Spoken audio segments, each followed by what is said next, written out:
हरे जय जय प्रभु दीन दयाल गोविंद हरे गोपाल हरे जय जय प्रभु दीन दयाल गोविंद हरे गोपाल हरे जय जय प्रभु दीन दयाल गोविंद हरे गोपाल हरे जय जय प्रभु दीन दयाल बोल गोविंद भगवान की गौ माता की।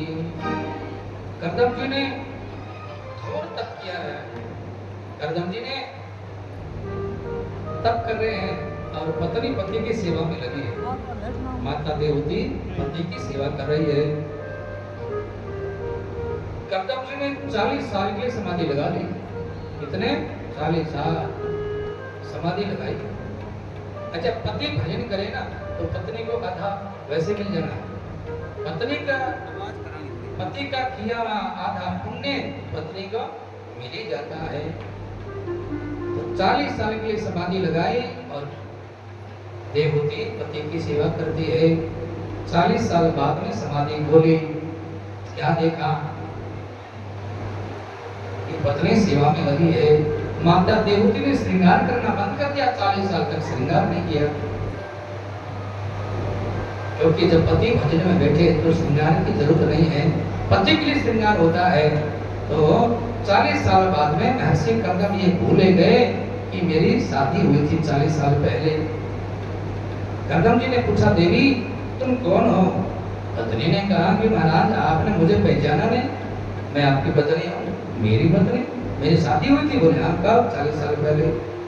मैं कहाँ था? बोले आप सब आप समाधि में बैठ गए थे। पहले के लोग समाधि वगैरह लगाते थे, क्रिया होती है। आज तो 5 मिनट के लिए आंख बंद के बैठ जाए ना, तभी मन पता नहीं कहाँ भागता रहता है, बैठा ही नहीं जाता है। और किन की बेटी हो? सारी बात बताई। मनु महाराज की बेटी हूँ। तो पियर क्यों नहीं चली गई? तो बोले धीरज धर्म मित्र अरु नारी आपत्ति काल पर क्यों जाए, मैं आपको छोड़ के थोड़ी जा सकती हूँ। तो देवी तुमने 40 साल तक भोजन वगैरह कहाँ किया? बोले भोजन किया ही नहीं। किया नहीं? बोले बेलपत्र तुलसी पत्ते और जल पी करके मैंने 40 साल निकाले हैं। तब करदम जी की आंखों में जल भराया, नेत्रों में जल भराया और महर्षि करदम ने मन में विचार किया, ये आई थी मेरे पास में संसारिक सुख लेने के लिए, लेकिन मैंने इसे संसारिक सुख नहीं दिया, अब मुझे इसे सुख देना चाहिए। तो महर्षि करदम अपनी पत्नी को लेकर के हिंदू सरोवर में स्नान किया है। दोनों ने जब एक कुंड में डुबकी लगाई, सरोवर में डुबकी लगाई, तो दोनों का शरीर कायाकल्प हो गया। दोनों का शरीर 16 साल का हो गया। बाहर निकले, 16 साल का शरीर दोनों का हो गया। और महर्षि करदम ने अपने तपस्या के द्वारा कामाग्र नाम का विमान बुलाया। विमान पर बैठे, संसार की हर तरह की भोग सामग्री विमान में थी। और 100 साल तक महर्षि करदम अपनी पत्नी देवहूति को लेकर के संसार में भ्रमण करते रहे। 100 साल बाद अपने आश्रम में आए, जहाँ रहते थे ना उसी आश्रम में आए। कुछ दिन रहे, धीरे धीरे करते करते 1 2 3 4 बेटियां 9 बेटी हो गई। और 9 बेटी हो गई और 10वां बेटा देवहूति की कुख में आ गया। और एक दिन क्या हुआ, महर्षि करदम गायत्री जाप में बैठे थे, ध्यान आया, अरे मेरे 9 बेटियां हो गई और 10वां बेटा देवहूति की कुख में आ गया। तब करदम जी ने अपनी पत्नी से कहा, देवी अब मैं संन्यास लूंगा। संन्यास की बात सुनकर के माता देवहूति की आंखों में आंसू निकल आए। माता देवहूति ने कहा, आप जैसे ज्ञानी पति को मैं प्राप्त किया पर मैं ज्ञान नहीं ले पाई, मैं आपसे ज्ञान लेना चाहती हूँ। करदम जी ने कहा, देवी ज्ञान लेने का समय निकल गया और अब मुझे जाना पड़ेगा, क्योंकि मैंने पहले तेरे से वचन लिया था, पहले विवाह से पहले वचन लिया था। तो देवहूति रोने लगी। देवहूति ने कहा कि आप चले जाओगे, मेरी एक समस्या है, उसका समाधान करके जाइए। क्या समस्या है? 9 बेटी पैदा की है, इनको आगे भेजना है, इनका विवाह करना है। आप चले जाओगे तो विवाह कौन करेगा? तो कर्दम जी ने कहा देवी तुम चिंता मत करो, ब्रह्मा जी आएंगे, 9 ऋषि लेकर के ब्रह्मा जी आएंगे और ब्रह्मा जी स्वयं कन्यादान करके हमारी 9 बेटियों का विवाह 9 ऋषियों के साथ में कर देंगे और तुम्हारे कोख में कपिल भगवान आ चुके हैं, तुम्हारा भी ज्ञान देकर के तुम्हारा भी उद्धार कर देंगे। जो नारी चरित्रवान होती है उसकी कोख से महात्मा या परमात्मा प्रकट होते हैं। माता देवहूति की कोख पवित्र थी, इसलिए भगवान स्वयं नारायण कपिल के रूप में आए और कर्दम जी कुछ दिन देवहूति के कहने से रुक जाते हैं और ब्रह्मा जी सब देवताओं ने आकर के समय बीतने पर 9 महीने बीतने पर 10वें महीने में 9-10 दिन के बाद में कपिल भगवान ने देवहूति की कुछ से जन्म लिया है, अवतार लिया है और ब्रह्मा जी सब देवताओं ने नामकरण संस्कार किया है, फूलों की वर्षा की है, सांख्य नाम रखा है, कपिल नाम रखा है और सब देवता चले गए और कर्दम जी भी भगवान की परिक्रमा करके वो भी जाने लगे। तो भगवान ने कपिल भगवान ने कर्दम से कहा महर्षि वर कहाँ जा रहे हो? मैं तो जंगल में जा रहा हूँ साधना करने के लिए, भजन करने के लिए। भगवान बोले मैं आपका बेटा बन के आ गया, अब आपको जाने की क्या जरूरत है? बोले मैं तो प्रभु आप ही की आज्ञा का पालन कर रहा हूँ, आप कहते हो तो मैं यहाँ रुक जाता हूँ, क्योंकि आप ही ने कहा था कि 9 बेटियां पैदा हो जाए और मैं तुम्हारा बेटा बन के आ जाऊँ तो तुम जंगल में चले जाना संन्यास लेकर के और तब कर लेना, अगर आप कहते हो तो मैं रुक जाता हूँ। तब भगवान ने कहा नहीं जाओ, तो भजन करना जंगल में जाकर। और ऐसे कदम चले गए और माता देवहूति कपिल भगवान के पास में स्नान वगैरह करके आई है, परिक्रमा करके, और माता देवहूति ने प्रणाम किया है। नमामि सधर्मविदां वरिष्ठं।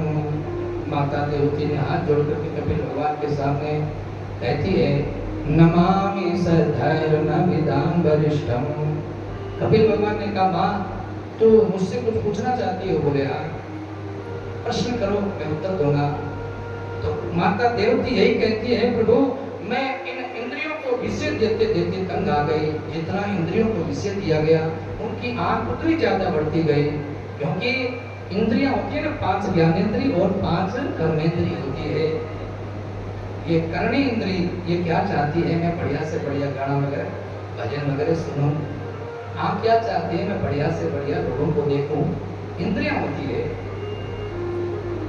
5 ज्ञानेंद्रिय और 5 कर्मेंद्रिय। जिससे ज्ञान हो बोध हो वो ज्ञानेंद्रिय और जिससे कर्म करे वो कर्मेंद्रिय होती है। तो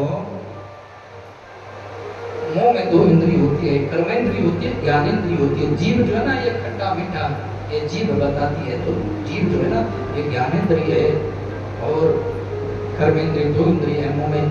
तो 10वां इंद्रिया के बारे में कहती है माता देवहूति कि प्रभु मैं इन इंद्रियों को विषय देते देते तंग आ गए, जितना इंद्रियों को विषय दिया गया उनकी आंख उतनी ज्यादा बढ़ती गई।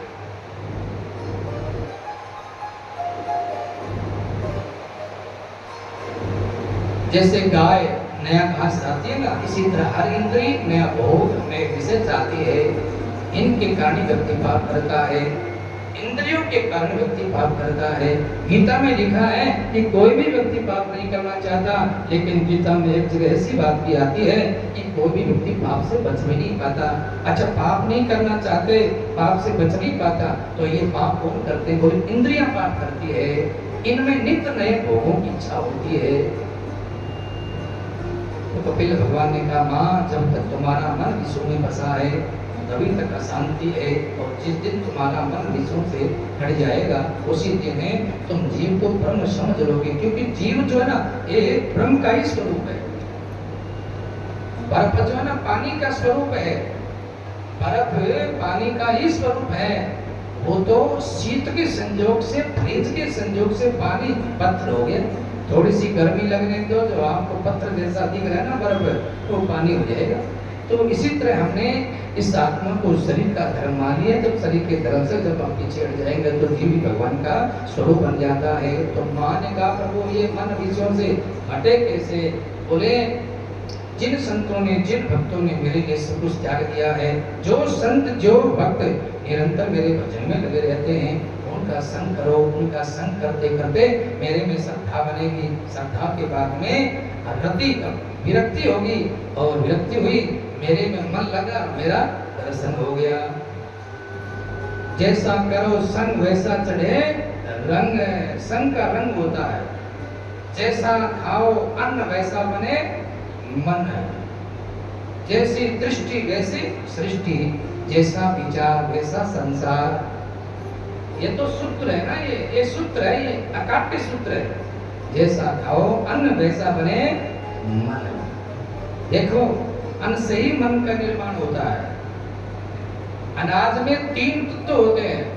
अनाज में 3 तत्व होते हैं, ध्यान से सुनो।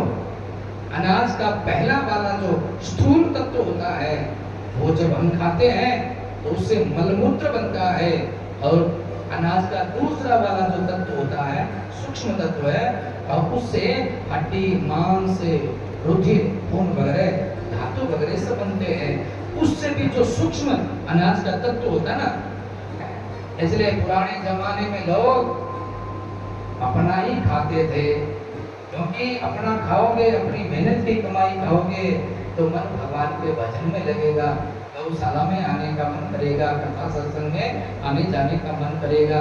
क्योंकि जब पाप की खाओगे तो कथा सुनने का, गौशाला में जाने का और भजन करने का मन नहीं करेगा। पाप की कमाई से मन भगवान के भजन में नहीं लगता है। इसलिए पुराने जमाने में लोग किसी के यहाँ का खाते नहीं थे। रोटी और बेटी अपने समाज में ही देते थे। रोटी का बड़ा पहले विचार होता था, अब रोटी का तो कोई विचार नहीं रहा किसी में। बेटी का थोड़ा थोड़ा विचार है, बाकी ये भी जाएगा। अपने समाज में अपने ही समाज की खाते थे, दूसरे समाज का नहीं खाते थे। कोई छुआछूत का विचार नहीं था। भाई यही विचार था कि हम खाएंगे तो इनको चुकाना पड़ेगा। कब चुकाएंगे? चुकाने का मौका नहीं मिलेगा, इसी के घर में हमें पैदा होकर के चुकाना पड़ेगा। इतना खाएंगे इतना देना पड़ेगा। इसलिए पुराने लोग बड़ा विचार करते थे, इस बातों पर बड़ा विचार होते थे। रोटी और बेटी का बड़ा विचार होता था। अब तो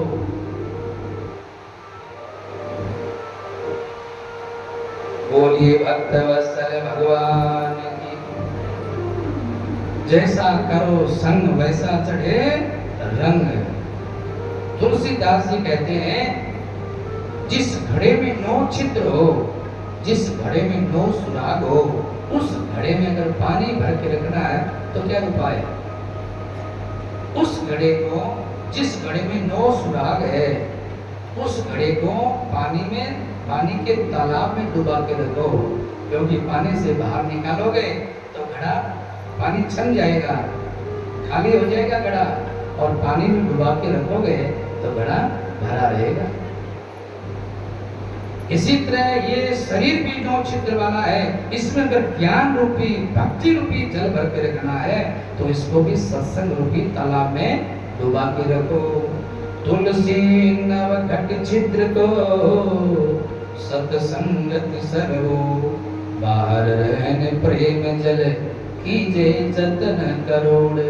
करोड़ों उपाय कर लो भैया, जब तक सत्संग में मन नहीं लगाओगे तब तक शांति नहीं मिलेगी। क्योंकि सत्संग ही समस्त विकारों को मिटाती है। समस्त विकार सत्संग से मिटती है। सत्संग से समस्त विकार मिटते हैं।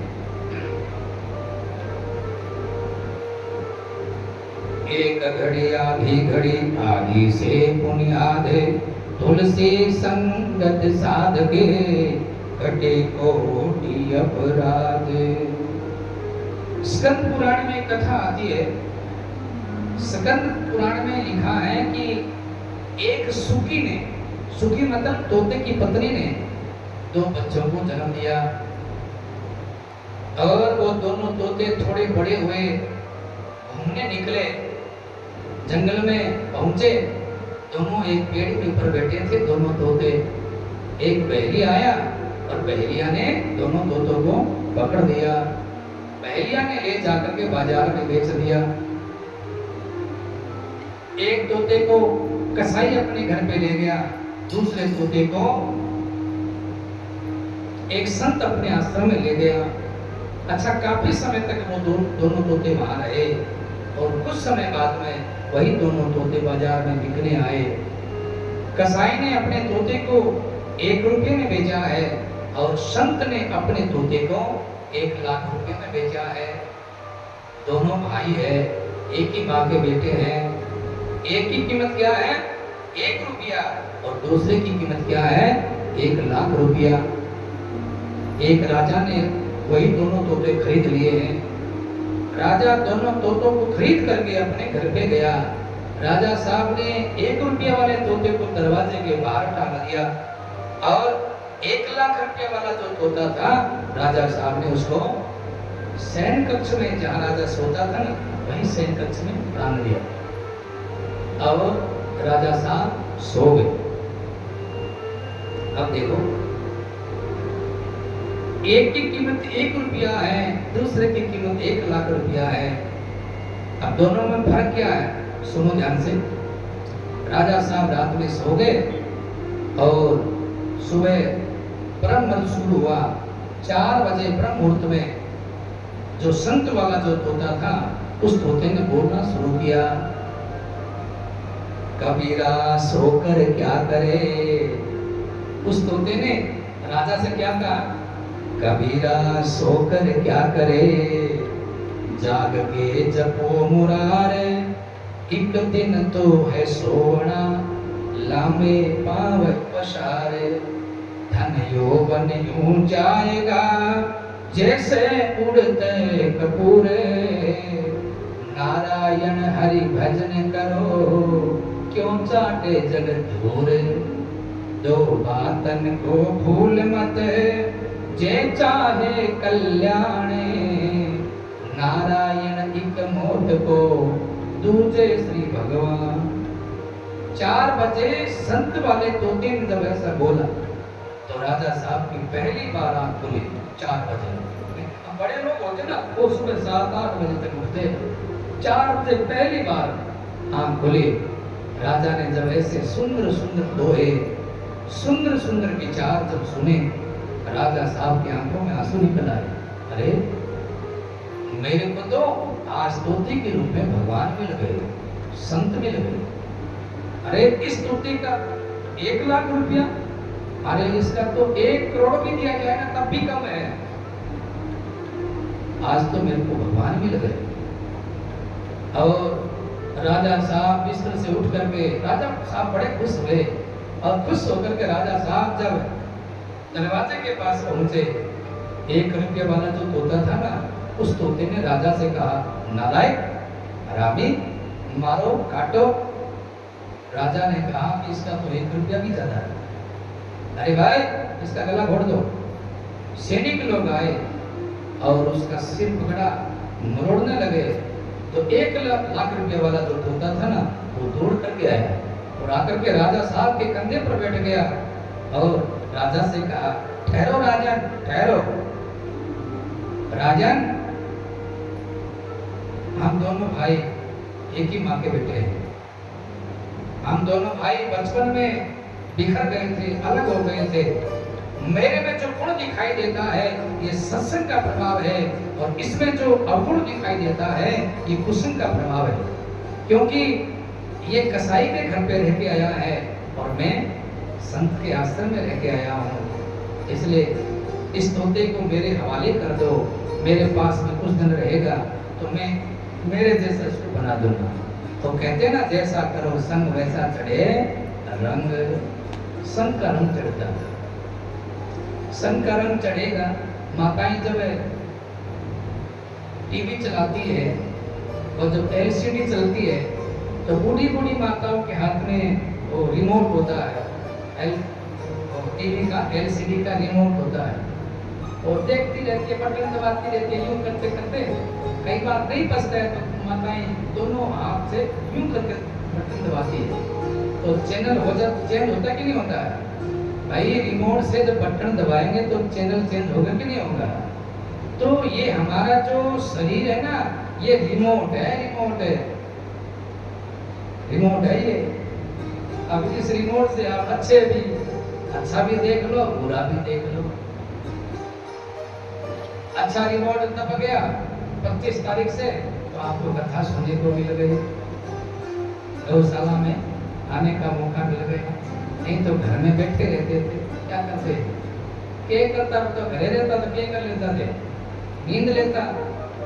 नींद कभी पूरी को नहीं हुए, जितनी ले वो नींद। अब आजकल तो ज्यादा नींद ही ले, सुबह शाम में जब देखो बड़े नींद, बैठा बड़ी नींद आ जाए, कथा में तो नींद आ जाए, कठी बैठेगी बड़ी नींद आ जाए। ज्यादा नींद लेना की एक उम्र कम हुआ है, बुजुर्ग लोग कहता पहला कि ज्यादा सुनो उम्र घटे, उम्र घटेगी कौन घटे, सोमत 32 से कहता नहीं, शास्त्र में लिखेड़ी बात है, बोलत 12 चलत 18 सोमत 32 विश्व भोग में 64 सांस 1 मिनट में निकलती है। तो 32 सांस निकलती 1 मिनट में, तो उम्र कम हो जाएगी कौन हो जाएगी, उम्र कम होगी। अब आप आपने मान लो ज्यादातर तो आप की एक सोना में उम्र बितावा, आपको रात नहीं सो जावा, दिन में ही सो जावा, मौका मिला तो जब भी फुर्सत करी घंटा 2 घंटा की थोड़ा लेट जावा। अब कई माता कृषि आप घरे जाओगे नहीं देवे, आरती करे बाद में जाकर लेट सी अब आराम मिल गया भाई। क्यों बच्चा कोई गौशाला में कृषि कोई काम करा के, गोबर को कोई काम करा के थे, फिर भट्टा जाते यानी नींद घरे ही आवे, जाकर सोचे से बड़े कई 2-4 ज्यादा कौन सा काम में लाग जाएगी, लेकिन 2-4 जाकर बेड पर हाँ अब आराम मिल गया भाई। कोई काम दे रहा है, काम के कथा दे रहा है, 4 घंटा में बेटा कोटा ऊपर ला गया, कमर दुख रहा कि के करा फिर माता बहना बीच में खड़ा भी तो कोनी हुआ, खड़े हो जाओ तो फिर बेइज्जती और भाई के वास्ते में तो माता हो नहीं तो 3-4 घंटे का हो सके, एक ली तो उठी जे कोनी शर्म आवे तो यहाँ माता बहना हटा हुए नहीं मैं तो वापस जाए कोनी। बहुत बहुत धन्यवाद है, मैं तो थकूं देखता इतनी देर बैठो, अभ्यास हुआ नहीं जब वो बैठ तो रहे। बोलिए भक्तवत्सल भगवान की। माता देवती को कपिल भगवान ने ज्ञान दिया है, बहुत लंबा चौड़ा ज्ञान है, तो बहुत लंबा ज्ञान दिया है और माता देवती ने श्रवण किया है। और अंत में कपिल भगवान गंगा सागर चले गए, माता देवती भगवान का ध्यान करते और अपना शरीर छोड़ा है माता देवती ने, और कपिल भगवान गंगा सागर चले गए। उसके बाद में सुखदेव भगवान ने महाराज परीक्षित को सती चरित्र की कथा सुनाई है। यानी महाराज देवहूति की जो बहन थी ना प्रसूति, ये राजा दक्ष को ब्याही गई थी। अब प्रसूति दक्ष को ब्याही गई और राजा दक्ष से 16 कन्या उत्पन्न हुई, जिसमें 13 कन्या धर्म को ब्याही, एक अग्नि को, एक विक्रम को, एक भगवान शंकर को ब्याही। भगवान शंकर को राजा दक्ष ने जो बेटी ब्याही उसका नाम था सती। 16 बेटियों में सती नाम था जो शंकर भगवान को ब्याही गए थे, और सती की संतान नहीं हुई, यज्ञ में जलना पड़ा था। दामाद और ससुर में द्वेष हो गया, लड़ाई हुई, झगड़ा हुआ।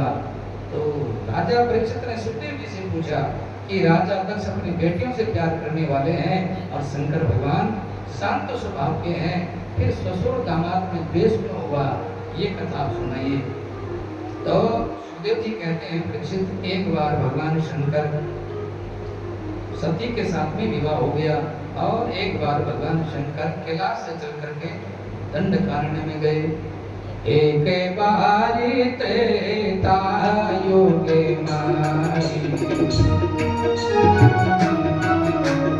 एक बारी त्रेतायु के मारी, एक बारी त्रेतायु के शंभु गए कुंभजरी से पारे, शंभु इसलिए बजरी से पारी, रामिक ठाकुनी भर जीव गानी, रामिक ठाकुनी भर जीव गानी, सुनी महेश परम सुकुमारी, सुनी महेश परम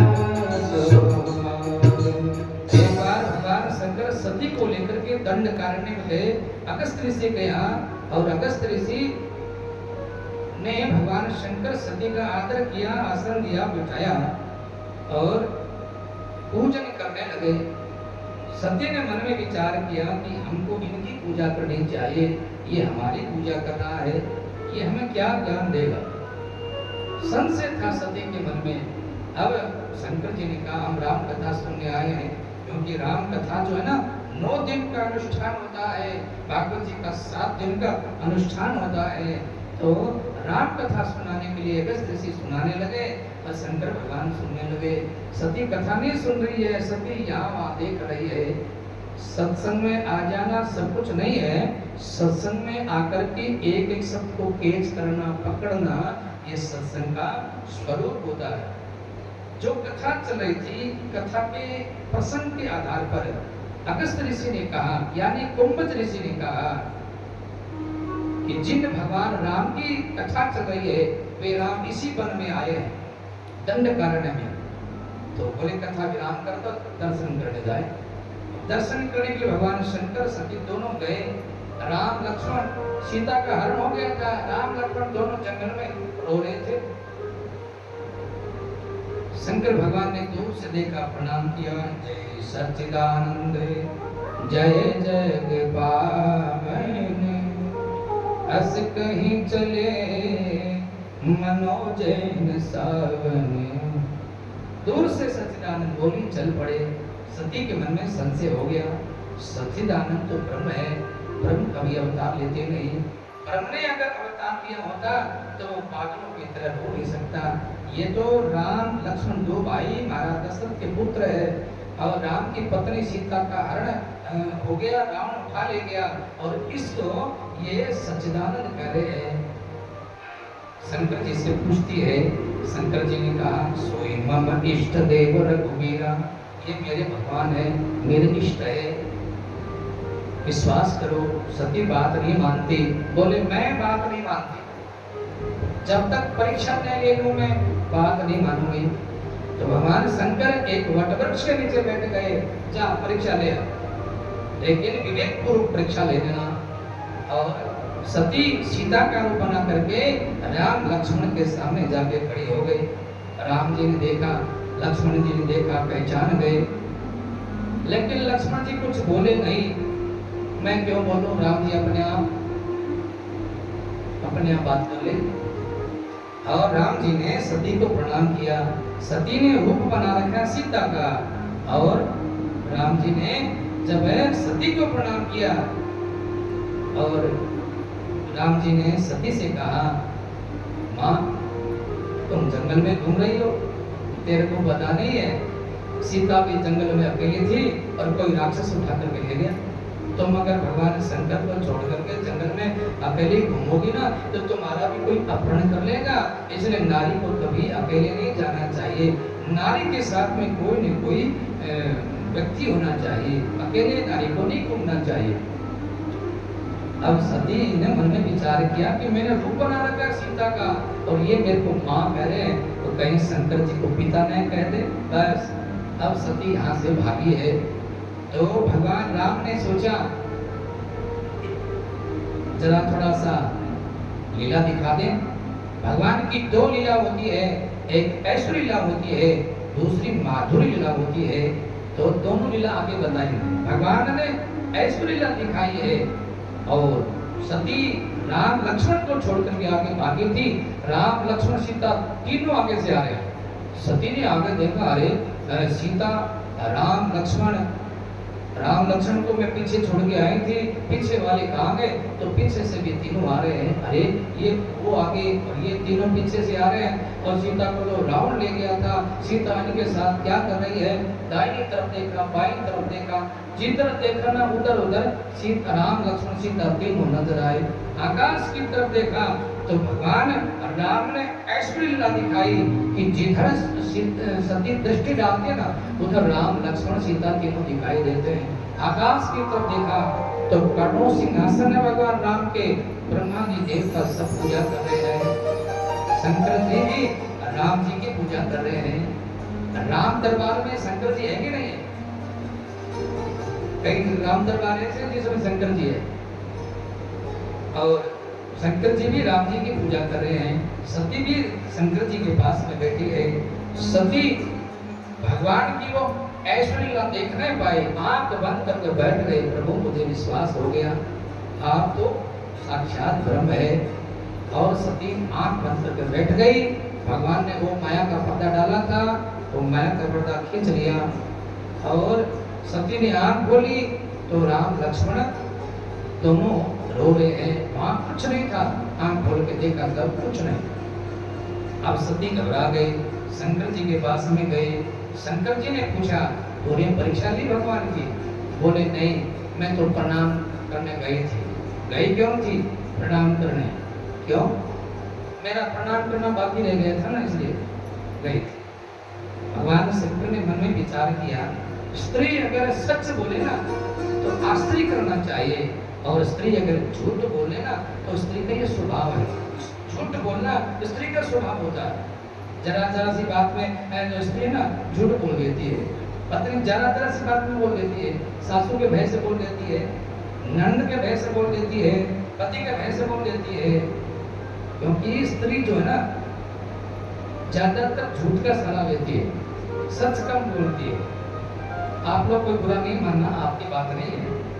हम तो उधर वो केयर वाला उधर है ना, उन गाँव की बात कर रहे हैं। अपने यहाँ तो माताएं झूठ नहीं बोलती है। वैसे स्त्री को श्राप भी मिला है। अपने केयर वाला मतवाला माताओं को शायद नहीं मिला होगा, लेकिन और सबको मिला है। किसका मिला था? धर्मराज युधिष्ठिर का मिला था। युधिष्ठिर ने श्राप दिया था, क्योंकि जब पांडव कुंती ये जब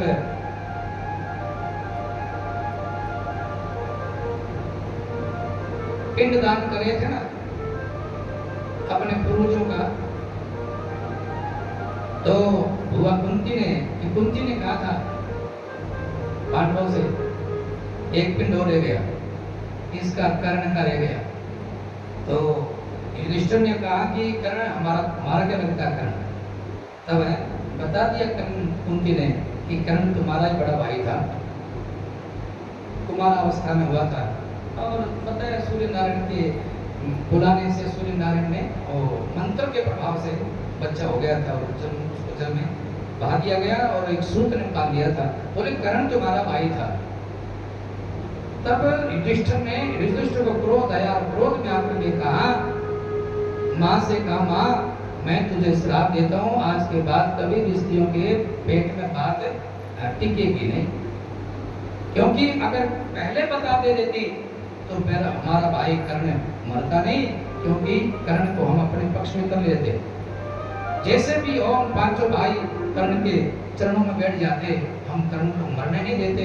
लेकिन सब खत्म हो गया, तब तूने कहा कि कर्ण तुम्हारा ही भाई था। तब श्राप दिया था युधिष्ठिर महाराज ने। तो स्त्रियों के बाद पेट में पचती नहीं, ये बहुत बड़ी बीमारी है। और सारी बात पच जाए, लेकिन बात जो है खाना पीना सब पचे है, लेकिन बात पर पचे तो श्राप है। बोलिए भक्त वत्सल भगवान की। भगवान शंकर ने मन विचार किया कि ये सच बोल रही है कि झूठ बोल रही है, जरा देखें तो सही। तो भगवान शंकर ने ध्यान किया। तब देखियो शंकर धरि ध्याना, ध्यान लगा करके भगवान शंकर ने देखा तो जो जो सती राम जी के सामने जो करके आए थे, सीता का रूप बनाया, ये सब राम जी ने प्रणाम किया। शंकर जी ने ध्यान में सब देख लिया। भगवान शंकर ने सती का वहां पर त्याग कर दिया। जो मेरी पत्नी माँ बन गई, माँ का रूप बनाया, पर शंकर भगवान ने सती का त्याग कर दिया। अब सती से ये यहाँ गलती हुई। सती चरित्र भागवत जी में दिया है ना, तो उसको ज्यादा लंबी चौड़ी कथा नहीं करेंगे, शॉर्टकट में एक बात है। 100 बात की 10 बात की एक बात यही है कि सती के पिता थे दक्ष। दक्ष को प्रजापतियों का अध्यक्ष बनाया गया था। बहुत बड़ी सभा हुई, सभा में सब लोग आए, अध्यक्ष महोदय बाद में आए। तो वहां पर सभी लोग बैठे थे, ब्रह्मा जी और शंकर जी भी उसी सभा में बैठे थे। तो हजारों लोगों ने खड़े होकर के राजा दक्ष को प्रणाम किया, लेकिन 2 लोग नहीं उठे। ब्रह्मा जी नहीं उठे और शंकर जी नहीं उठे। ब्रह्मा जी दक्ष के पिता है तो शंकर दामाद है, दामाद नहीं उठा। इस बात का दुख हुआ। हजारों लोगों ने प्रणाम किया, इस बात की खुशी नहीं हुई। दुख इस बात का हुआ, मेरे दामाद ने मुझे प्रणाम क्यों नहीं किया। देखो, जो आदमी अभिमानी होता है वो अपने से सामने वाले को छोटा समझता है। ये अभिमानी आदमी का लक्षण है। वो दूसरों के सामने झुकता नहीं है, वो झुकाना जानता है लेकिन खुद नहीं झुकता है। नदी के किनारे जब बाढ़ आती है तो जो पेड़ झुकते नहीं है, बाढ़ में बह जाते हैं। और छोटी सी घास बाढ़ आई, वो घास जो है ना वो पानी में लेट जाती है, इसलिए घास की जड़ें खटनी होती है। और पेड़, बड़े बड़े पेड़ जल के बहाव में बह जाते हैं। तो झुकना सीखना चाहिए। जो झुकता है ना उसी में कुछ लगता है, जो अकड़ता है वो गिर जाता है, टूट जाता है। बोलिए भक्तवत्सल भगवान की। भगवान शंकर कुछ नहीं बोले, बैठे हैं। राजा दक्ष को बहुत बुरा लगा। राजा दक्ष ने बड़ी गालियां सुनाई भगवान शंकर को। भगवान शंकर बोलना चाहते थे, उससे पहले राजा दक्ष ने श्राप दे दिया। बोले इसके अनुयायी पाखंडी हो जाएंगे, ये हो जाएगा, वो हो जाएगा। खूब श्रापाश्रापी हुई। इधर भगवान शंकर के गणों ने भी श्रापाश्रापी शुरू कर दी और बोले तेरा सिर कट जाएगा। भगवान शंकर ने सोचा ज्यादा यहाँ रहेंगे तो आपस में खूब श्रापाश्रापी चलेगी, तो यहाँ से चलना चाहिए। भगवान शंकर अपने गणों को लेकर के वहां से चले गए। राजा दक्ष भी चला गया। राजा दक्ष ने भगवान शंकर को नीचा दिखाने के लिए कनखल, हरिद्वार के पास में जो कनखल है ना, कनखल में यज्ञ किया है। यज्ञ 3 तरह के होते हैं, राजसी, तामसिक, राजसी, सात्विक, 3 तरह के यज्ञ होते हैं। तो राजसी यज्ञ किया राजा दक्ष ने। राजसी यज्ञ, तामसिक यज्ञ किसे कहते हैं? जैसे किसी को मारना हो, जैसे भगवान राम को मारने के लिए मेघनाथ यज्ञ करता है गुफा के अंदर। वो तो विभीषण जी ने बता दिया राम जी को, राम जी यदि ये यज्ञ पूरा हो गया तो रावण मरेगा नहीं। यानी किसी को मारना हो, तामसिक यज्ञ। और राजसी यज्ञ, समाज के सामने, समाज के लोग मेरी प्रशंसा करे, वाह वाह करे, जहाँ वाह वाही लूटी जाए, यज्ञ में कोई श्रद्धा नहीं, कोई विश्वास नहीं, वो राशि में होता है। और तीसरा होता है सात्विक, हृदय की शुद्धि, भगवत भक्ति, राष्ट्र की समृद्धि के लिए जो यज्ञ किया जाए वो सात्विक यज्ञ होता है। राजा दक्ष का जो यज्ञ था वो राशि यज्ञ था। सबको बुलाया, शंकर भगवान को बाइकट कर दिया, नहीं बुलाया। अच्छा, शंकर भगवान को जब नहीं बुलाया, भगवान शंकर को नहीं बुलाया, राजा दक्ष ने सबसे कहा सब लोग कैलाश पर्वत को करके आना, पता चले तेरा ससुर ही क्या कर रहा है। सब लोग जा रहे हैं। सती को मालूम चला, पूछ लिया सती ने, और सती भगवान शंकर से पूछती है पिताजी यज्ञ कर रहे हैं कनखल में, तो यज्ञ में चलो। भगवान शंकर ने मना कर दिया, हमारे पास कोई निमंत्रण नहीं आया, कैसे जाए। तो भगवान शंकर से सती कहती है माता पिता को यहाँ तो बिना बुलाए जा सकते हैं, निमंत्रण की क्या जरूरत है माता पिता को यहाँ। भगवान शंकर ने कहा माता पिता गुरु मित्र और भगवान के दरबार में बिना बुलाए जा सकते हैं, पर अगर विरोध करने वाले हो तो वहां पर भी नहीं जाना चाहिए। तदपि विरोध मान जहाँ कोई, तहाँ गए कल्याण न होई। यद्यपि जग दारुण दुख नाना, पर सबते कठिन जाति अपमाना। समाज में अपमान हो जाना ये मृत्यु बराबर होता है, मृत्यु तुल्य होता है। सती बात नहीं मानती, मैं जाऊंगी। 80 साल की हो जाए ना पत्नी तो मायका बहुत मीठा लगता है, मैं जाऊंगा। भगवान शंकर ने मना किया, सती नहीं मानी, मैं जाऊंगी। मायका का आकर्षण तो होता ही है। भगवान शंकर ने बहुत समझाया, सती नहीं मानी, चली गई, नंदी के साथ गई है। पति कहे नहीं सती जानो जी बिना कहे हाँ पियर नहीं जाना चाहिए, कभी नहीं जाना चाहिए। घर जब कभी नहीं घर अब तो जा भाई 2 दिन भैया साल हो गया तो ने 2 दिन तू भैया जल्दी जाना चाहिए। एक बात आई है थे को तो सुना दूंगे, एक को तो सुना दिया। एक कोई 30-35 साल को एक 30-35 साल के आजकल तो आदमी कहे का आदमी हो छोरो ही है 30-35 साल। एक छोरा को ब्याह हो तो वो आपकी पत्नी बड़ो प्रेम कर दो और प्रेम कर दो, पत्नी झटा जानती नहीं तो सागे जानते हो। एक बार पत्नी के हो गया मैंने साल हो गया पीर गई को नहीं, मैं पीर जाना चाहूँ तो वो क्या हो गया मैं तेरे सागे जैसे कहने थे सागे ना जाओ मैं कल आ जाऊँ, कल शाम तक आ जाऊँ, आज जाऊँगा ना आज जैसे तो कल आ जाऊँ। कहने नहीं थे ठीक हो घर ही रहो, अपना माँ बाप है वो रहेगी अपनी सेवा वगैरह मन जानो पड़सी। अब वो किए के नहीं तने रहना पड़सी वो के मैं कल आ जाऊँगा, पत्नी को मैं कल आ जाऊँ। अब वो जिया जिया करके वो आदमी जो नहीं वो छोरो आपकी लुगाई ने रेलवे स्टेशन छोड़न गए। अभी तो ट्रेन आवन ला रही वो छोरो रोन लाग गयो, वो आदमी रोन लाग गयो कि घर आओ।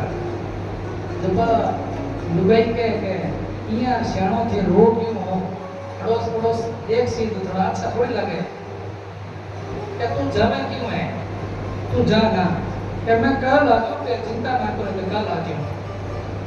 वो आदमी रोन लाग गयो। वो आदमी रो तो सारे 80 साल का बूढ़ो वो भी रोन लाग गयो।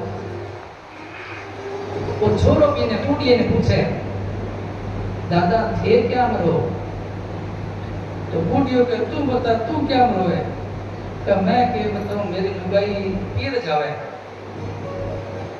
पर ट्रेन आवन ला रही भी ट्रेन में चढ़ती आवाज से मेरे रोज आ गयो। इन आवाज से बोले हाँ बोले जो ट्रेन आवन ला रही है ये ट्रेन में मेरी लुगाई आवन ला रही है। इन आवाज से मैं रो तेरे लिए जावे नहीं भी ट्रेन में भी ट्रेन में मेरे लिए आवन ला रही है। इन आवाज से रो भाई।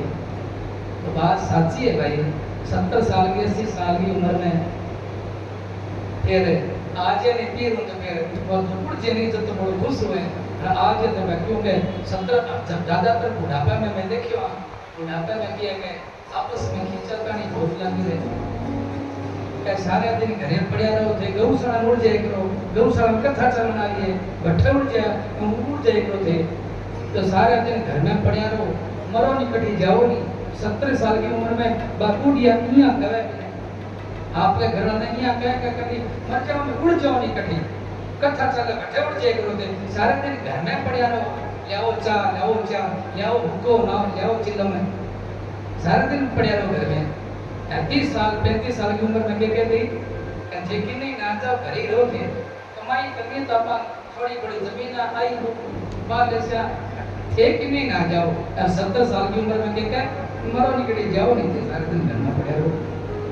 तो देखो भाई प्रेम है नहीं वो एक उम्र तक ही हुआ हर चीज वो प्रेम एक उम्र तक हुआ है, बाद में चाहे बेटा हो चाहे लुगाई हो चाहे आदमी हो वह चीज अच्छा को लगे। यानी संसार को नियम के परिवर्तनशील नियम है। संसार में हर चीज नहीं चाहिए अपन, हर चीज नहीं चाहिए, हर चीज नहीं चाहिए अपन। पुरानी चीज अपन अच्छी को लगे रोजाना घर में दाल बने तो भाई के छोटो थे दाल बनानी है सब्जी बनानी है दो बार चावल बन जाए तो चावल भी अच्छा को लगे। यानी कोई चीज अगर मिलिए ना पड़े कपड़ों भी अपना अच्छा को लगे। एक कपड़े ने 2-3 पैर लिए नहीं तीसरे दिन कौन पैर होते पहले दिन छोड़ दो गए दूसरे पहले।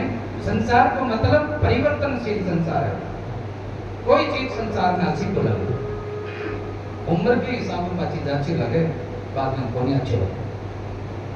बोलिए भक्त वत्सल भगवान की हमने आंगन ने बुहारा कैसे आएंगे भगवान कैसे आएंगे भगवान।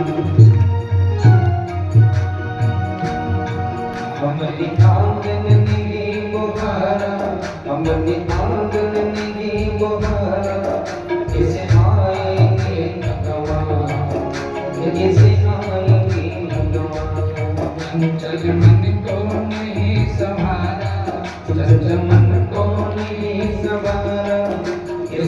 आएंगे भगवान, कैसे आएंगे। ताली बजा।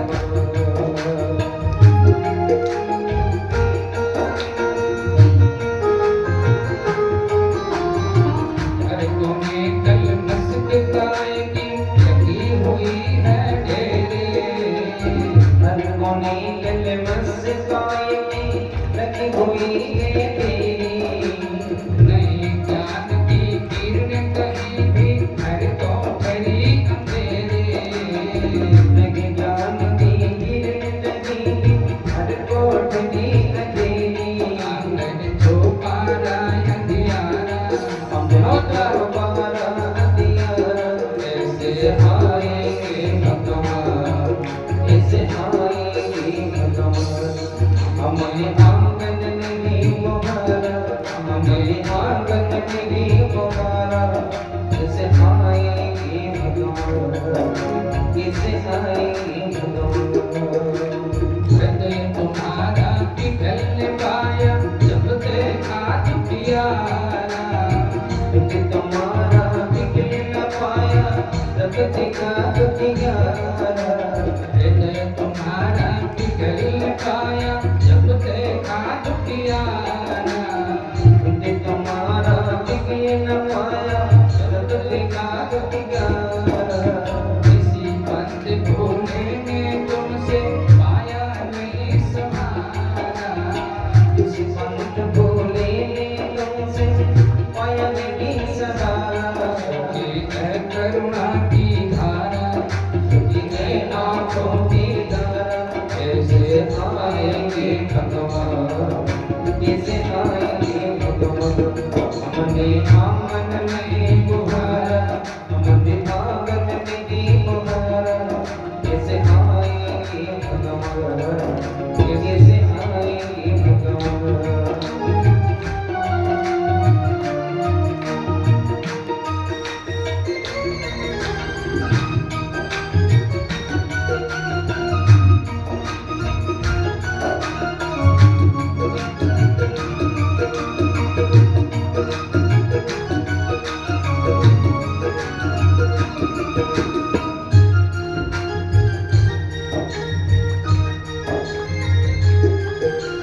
निर्मल मन हो दौर नायक माँ सबरी घर जाते, निर्मल मन हो दौर नायक माँ सबरी घर जाते।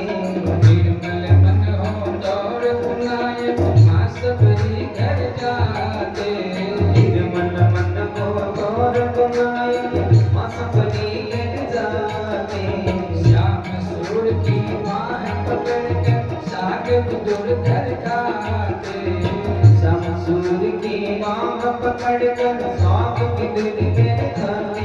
इस पर तुमने नहीं विचारा, इस पर तुमने नहीं विचारा, कैसे आएंगे भगवान, कैसे आएंगे भगवान। हमारे आंगन में तुम्हारा, हमारे आंगन में तुम्हारा, कैसे आएंगे भगवान, कैसे आएंगे भगवान। अंतर के पट खोल देख लो ईश्वर पास मिलेगा, अंतर के पट खोल देख लो ईश्वर पास मिलेगा। अंतर के पट खोल देख लो ईश्वर पास मिलेगा, अंतर के पट खोल देख लो ईश्वर पास मिलेगा।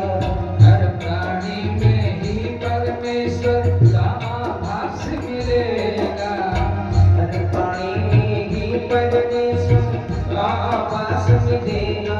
सच्चे मन से नहीं पुकारा, सच्चे मन से नहीं पुकारा, कैसे आएंगे भगवान, कैसे आएंगे भगवान।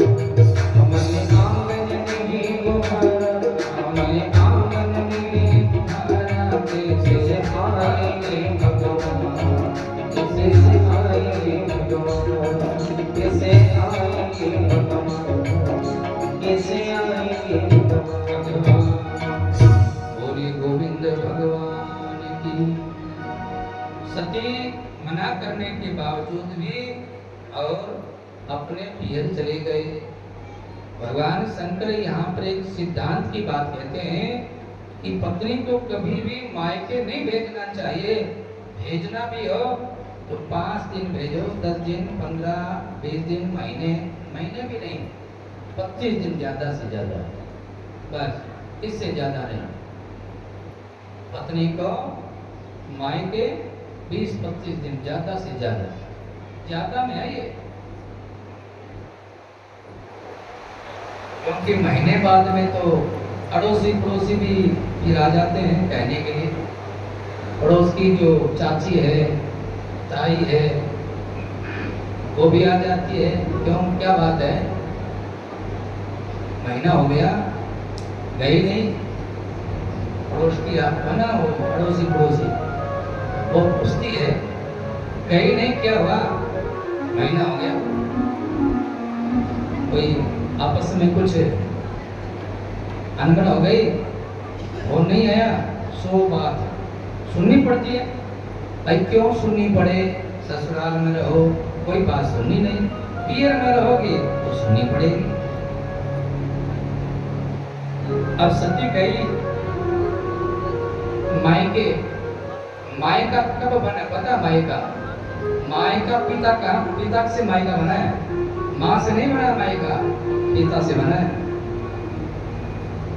क्योंकि पिता जब तक होता है ना तभी तक बेटी मायके आ सकती है, और पिता के जाने के बाद में माँ जो है ना बेटों के अधीन हो जाती है। हाँ, माँ बेटों के अधीन हो जाती है। बचपन में माता पिता के अधीन रहती है बेटी, और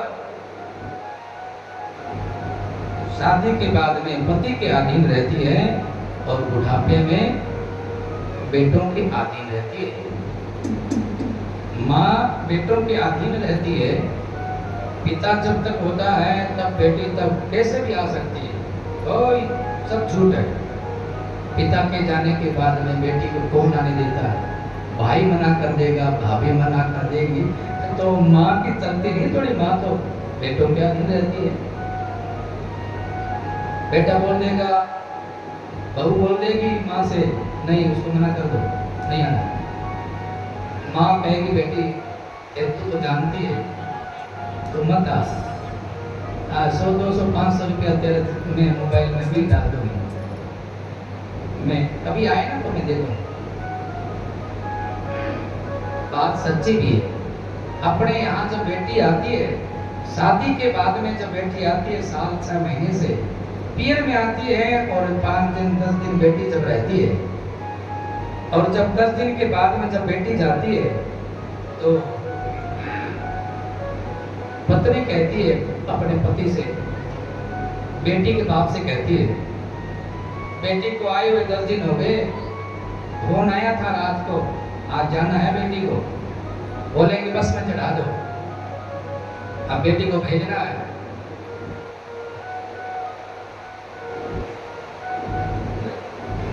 बेटी को भेजना है, बेटी जा रही है, बाप कहता है भेज दे, तो बस में चढ़ा दे। जा रही है तो ऐसे थोड़ी चढ़ा दे, आ रही है तो कुछ 500, 1000 रुपये कुछ दो, पैसे दो, बेटी जा रही है। तो बाप कहता है कि तू ही दे दे, मैं कहाँ से दूं, मेरे पास है ही नहीं, तो तेरे को परसों दिया था ना, वो तो लगा दिए मैंने, आप दे दो। तो आप 500, 1000 जो भी होता है बेटी को देना होता है, आप बेटी को ले, बेटी अब माँ बेटी को इशारा करती है अंदर आ जा। अब माँ अपनी कुर्सी खोलती है, और माँ अंदर में से खोल करके, और बाप ने 1000 दिया तो माँ उसको 2000 देती, ले पापा को नहीं बताना, बोलिए भक्त वत्सल भगवान की। क्या पापा को नहीं बताना, माँ ने इतना दिया है, बोल देना माँ ने कुछ नहीं दिया, नहीं तो मेरे को बोलेंगे तू तेरे पास था तो तू दे देती, डबल ले गई बेटी। बोलिए भक्त वत्सल भगवान की।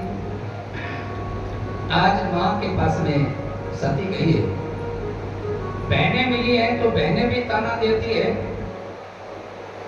माताओं की ज्यादा जो नजर होती है वो कपड़े में ज्यादा नजर होती है, कैसा कपड़ा पहना है, साड़ी पहनी है कि सूट पहनी है, क्या हाथ में और कहाँ क्या पहना है, ज्यादातर माताओं की नजर यही होती है। तो जब वो आई, सती जब आई, और भी तो बहनें थी ना उसकी, और सब ताना देती, देखो आ गई, लाल साड़ी पहन के आई। हाँ हाँ, ये साड़ी तो वही है पुरानी वाली। माँ के पास में गई, माँ से मिली, माँ बहने ऐसा कह रही है, बोले आ गई साड़ी पहन के, लाल साड़ी पहन के। माँ मेरे को बुलाया नहीं, इतना बड़ा यज्ञ हो रहा है, मुझे बुलाया नहीं। बहने भी ताना देती है, सादर मिली भले की कमाता और भगिनी मिली बहुत मुस्कुराता। बहने मुस्कुरा करके ताना देती है, और माँ से मिलती है तो माँ कहती है बेटी तू तो जानती है, तेरे पिता को तू तो जानती है, कोई बात नहीं, नहीं बुलाना, कोई बात नहीं, बेटी को तो बिना बुलाया जाना चाहिए। पिताजी कहाँ है, बोले यज्ञ में है। और सती गई यज्ञ में, और यज्ञ की परिक्रमा कर रहे थे, और यज्ञ की परिक्रमा में राजा दक्ष भी लगे, और राजा दक्ष को प्रणाम किया, यानी बेटी ने जब पिता को प्रणाम किया, पिता ने आशीर्वाद नहीं दिया, तो सती को बहुत बुरा लगा। सती ने कहा पिताजी से, पिताजी आपने बुलाया नहीं, मेरे को नहीं बुलाया, उनको भी नहीं बुलाया। तब राजा दक्ष ने बड़ी गालियां सुनाई भगवान शंकर के बारे में, बड़ी गालियां सुनाई। तब सती को क्रोध आ गया, और सती ने क्रोध में आकर के कहा हे पिताश्री, यज्ञ करते करते यज्ञ के धुएं से तुम्हारी बुद्धि काली हो चुकी है, तुम भ्रष्ट हो चुके हो, चतुराई के अभिमान ने तुमको इतना नीचा गिरा दिया है कि तुम भगवान शंकर का अपमान करते हो। अरे भगवान शंकर जब तांडव नृत्य करते हैं, भगवान शंकर के शरीर से गिरने वाली भस्मी ब्रह्मा विष्णु उठाकर अपने मस्तक पर लगा लेते हैं। भगवान शंकर भले ही बागंबर पहनते हैं, लेकिन भजन करने वाले को आडंबर पहना देते हैं। भगवान शंकर भले ही संसार में पड़े रहते होंगे, लेकिन भजन करने वाले को कोठियां जरूर बना देते हैं। भगवान शंकर भले ही मुंडों की माला धारण करते हैं, लेकिन भजन करने वालों को हीरो मोती की माला पहना देते हैं। और इतना क्रोध आया सती को, सती ने योगाग्नि के द्वारा अपने शरीर को जला करके भस्म कर दिया।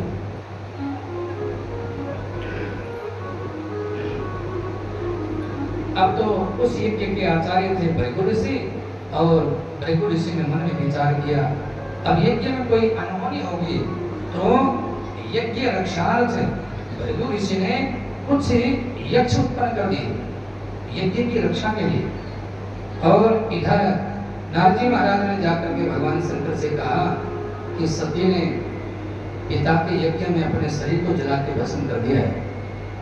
भगवान शंकर को दुख हुआ, लेकिन भगवान शंकर को दुख के साथ में क्रोध भी आया, और भगवान शंकर ने अपने जटाओं में से बाल खींचा, जमीन पर पटका, और उससे वीरभद्र नाम का गण पैदा हो गया। भगवान शंकर ने वीरभद्र से कहा कि वीरभद्र तुम जाओ, जाकर के राजा दक्ष का यज्ञ ध्वंस करो। वीरभद्र अपने समस्त गुणों को लेकर के और राजा दक्ष के यज्ञ में गया है। ऐसा आंधी, ऐसा तूफान, ऐसा बवंडर लेकर के गया है कि यज्ञशाला बहुत बड़ी यज्ञशाला थी। यज्ञशाला के चारों तरफ जो आसन लगे थे कुशाओं के, और हवा के झोंके से वो आसन उड़ उड़ करके यज्ञ में जलने लगे। सोने के जो कलश रखे थे वो भी हवा के झोंके से गिरने लगे। और वीरभद्र ने अपने साथी लोगों को लेकर के सबसे पहले यज्ञशाला को विध्वंस किया, और किसी ने पाकशाला को जहाँ भोजन बनता था उस पाकशाला को विध्वंस किया। और जो ऋषि 2 लाख लोग आए थे ना यज्ञ में, सबके अंग भंग खंडित कर दिए, दाढ़ी नोच ली, दांत तोड़ दिए, आंखें फोड़ दी, हाथ तोड़ दिया, पैर तोड़ दिया। अब तो यज्ञ में अफरा तफरी। अब सारे देवता घबरा गए, सारे देवता भगवान शंकर के पास गए, भगवान शंकर को राजी किया, और भगवान शंकर देवताओं के साथ यज्ञ में आए हैं। और यज्ञ में आने से पहले वीरभद्र ने राजा दक्ष का सिर को मरोड़ करके और यज्ञ में डाल दिया, तोड़ करके यज्ञ में डाल दिया। भगवान शंकर ने आकर के राजा दक्ष के धड़ के ऊपर बकरे का सिर लगाया है और वो यज्ञ पूर्ण किया। भगवान शंकर के बिना कोई भी यज्ञ पूरा नहीं होता है। आज भगवान शंकर ने आकर के यज्ञ को पूर्ण किया है और दूसरे जन्म में यही सती हिमाचल महाराज के यहाँ पार्वती बनकर के पैदा होती है। बोलिए पार्वती मैया की। सुखदेव जी ने महाराज परीक्षित को सती चरित्र की कथा यहाँ तक सुनाई है।